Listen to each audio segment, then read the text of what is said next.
One of the things we like to do is when we get a chance to come down to Detroit is to talk a little bit about and bring in some speakers who have some insight into some of the great things that are happening down here, the rebirth. And you would have to be literally living in a box to not know about all of the tremendous reinvestment and excitement and energy happening in and around the city. And our first speaker today, who I know has to leave in about 7 or 8 minutes, so he works for another mayor, so I got to keep you on schedule, is Moddie Turay. Moddie is the Executive Vice President of Real Estate and Finance for the Detroit Economic Growth Corporation. He serves as the head of the Real Estate and Financial Services Department, leading commercial, industrial, and retail development citywide. In this role, he acts as a chief deal maker in coordinating the disposition of commercial properties with various city departments. Turay is also was a development manager at Western Development Corporation in Washington, D.C., where he's responsible for pre-development strategies, management of new business opportunities, and the development management and acquisition of a diverse range of real estate. Turay holds a Bachelor's of Science degree in Business Administration or Business Management from St. Augustine's University in Raleigh. Moddie, thank you for being here, and maybe share with us a little bit about all the things that your group is involved in and really the excitement that's happening in Detroit. Well, thank you for having me. I appreciate it, and welcome to Detroit. This is month number 3 for me, and I think about the excitement in Detroit, I would just have to say the story of how I got here.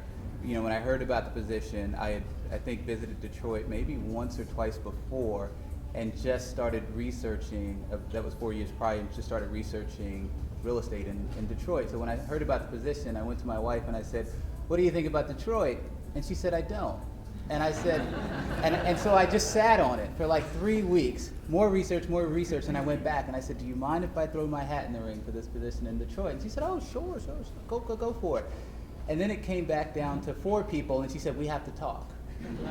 So fast forward, last week, my wife is like so much a Detroiter. She was walking, she bought herself a Detroit sweatshirt, and my daughter has a Detroit sweatshirt. So the city just sucks you in. I think the market is, to me, one of the best economic development recovery opportunities in the world. I can't think of a city that has the opportunities that Detroit has. If you think about what Gilbert has done with, I think now he owns about 80 or so buildings in downtown. He's got about between 12 and 15,000 employees. I think you've got the Illages doing the district arena in downtown, which is going to be really impressive.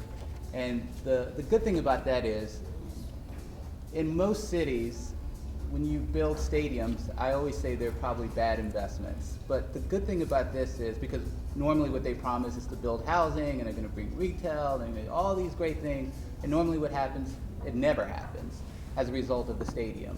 But what's happening here with the district arena is that all of that is coming at the same time. So it's not a promise. It's literally delivering a $627 million project that's going to include the arena, going to include residential, going to include retail, going to include office, all at the same time, delivering in September 2017. And so the city has put in about $280 million to that project, and the Illages about 300 plus into that project. And the Detroit Economic Growth Corporation is actually, we staff and oversee the Downtown Development Authority, and so my group is actually overseeing or acting as the owner's rep for the arena development. So there's a ton of excitement. We've got a number of projects where we've got Paradise Valley in downtown, which is 7 buildings, which we are out for bid for right now. And we're looking to hope that will bring in about, it's probably going to bring in about maybe an $80 million investment to downtown Detroit. So we've got a lot going on. Is the project on schedule, the arena in particular? The arena is on schedule. They've got, they were obligated to do about 51% hiring of Detroit residents, and they're actually exceeding that, from my understanding. I think we're down to maybe 52 or plus % of the businesses and contracts that were given out are both Detroit and Michigan-based companies. So it's on schedule. The total investment, you said, of the district Detroit is? It's about $287 million. With the Illages putting in 300? Yep, plus. Comments, questions about this exciting project? Anybody have any business in the district Detroit that they are involved in? comments? We have to change that. That's Maureen? Moddie, if you could just address for a little bit, I think one of the fascinating developments down here is all the housing that's going on. Right. Or the lack thereof in the downtown and midtown. But if you could talk a little bit about some of that activity that's occurring here. So, I mean, for years, obviously because of the downturn in 2008 and then just, I guess, the bankruptcy, et cetera, housing, I mean, I was put on a wait list to find space now for downtown, literally on a wait list for about 2 months. And so what's happening is people are starting to try and ramp up, but it's coming out in sputters, right? So every month it's like 2 units, best is like 30. But I think now we have so much in the pipeline. I think, you know, we were just talking to a developer yesterday that has 250 units planned. I think we're rolling out Paradise Valley, which will probably have another 200 units. You know, we're looking at a house to buy now. I can only use myself as an example in Brush Park, right across from the Arena District. Is like, you know, a unit there at 1,900 square feet is now selling for $650,000, and it was so high that I literally had to call my staff in and say, "Is this real?" And we pulled the comps, and it's absolutely real. There are people that are moving into downtown. They're doing what they were doing in places like DC when they fled in the 80s to go to the suburbs.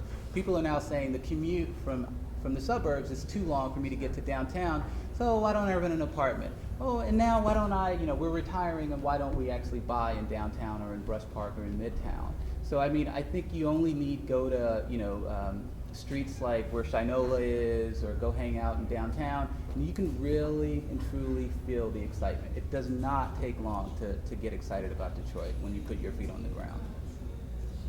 Alan?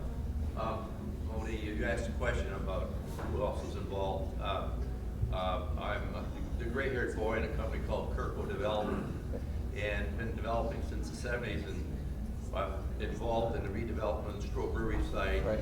and parking decks and many things in Right. the city. But in recent time, we just did a 300,000-foot pharmaceutical distribution building off of East Boulevard. And we had to assemble 98 parcels, work with 23 governmental agencies, but the message is that we were able to get it done. Right. We assembled 22 acres, we got it together, Right. then it was a build-to-suit lease. But the point is that the attitude of all these agencies today is light years better than it used Right, to be. absolutely. There really is a difference. Absolutely. You can get things done. Right. I really believe the mayor has done something that I have, you know, quite frankly, not seen before. I think years and years past, it was really just about you had to be from Detroit in order to, Right. you know, in order to work in the administration, or in order to be considered a part of the growth of the city. And I think now what you'll find is the mayor's really trying to bring in talent, period. And everyone's, at least for me, has accepted me with open arms, and it's an all hands on deck approach to moving the city forward. And I think that is something, from at least my experience, is something that is vastly different. So when you look at the agencies, I can tell you from just being in the meetings, is that it's not lip service. We are really and truly trying to figure out how to move the city forward, work with the best people. You know, as I was telling you earlier, for most cities, all of the low-hanging fruit in terms of development, that's gone. Everything now is totally difficult, brain damage, and so I think in order to do that, you have to bring in the right talent, and I think this mayor is doing that. Great. The last question here, Xavier? Yes, Moddie, you're talking about the accelerated growth of all the residential and office Right. space. What about retail? You know, retail is something that I should say that is a major focus of ours, right? So we could hold, in Detroit at least, in Detroit City, another 500,000 plus square feet of grocery. So our challenge is to figure out how to solve for that. You know, in places like, you know, DC, they had the same problem, and they actually still do to a certain extent, but, you know, they offered grocery stores an 11-year tax abatement, et cetera, to start to fuel that. Whole Foods did what they've done in Midtown. They did that for us in our version of Midtown, which is Logan Circle. And so they're leading that effort, and they're actually looking for another space because they are maxed out at their Midtown location. Myers the same, looking for other locations. So, you know, downtown we are getting, you know, what, Nike. I think we're getting Restoration Hardware. I think Gilbert, you know, he is building a lot of retail. And I say he's building a lot of retail out of necessity because now that he's got 15,000 employees here, he's trying to recruit talent as well. So we just so happen to be on the same side of that. So he is actually, I always call it building a campus, if you will, right? So but because of that, we've got Townhouse Restaurant downtown. We've got Central Restaurant.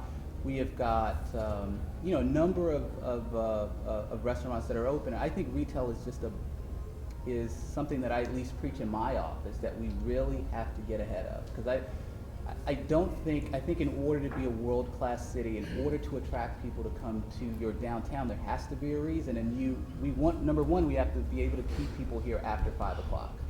And that's going to be the challenge, right? What keeps people here past 5 o'clock? That's going to be restaurants, it's going to be entertainment, etc. So that needs to happen.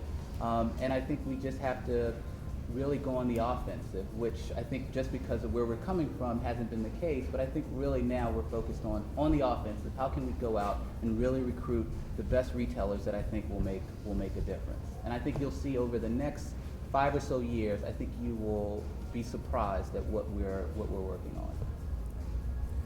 Thank you for that. And by the way, any other Shinolas in the crowd? Anybody got? Look at that.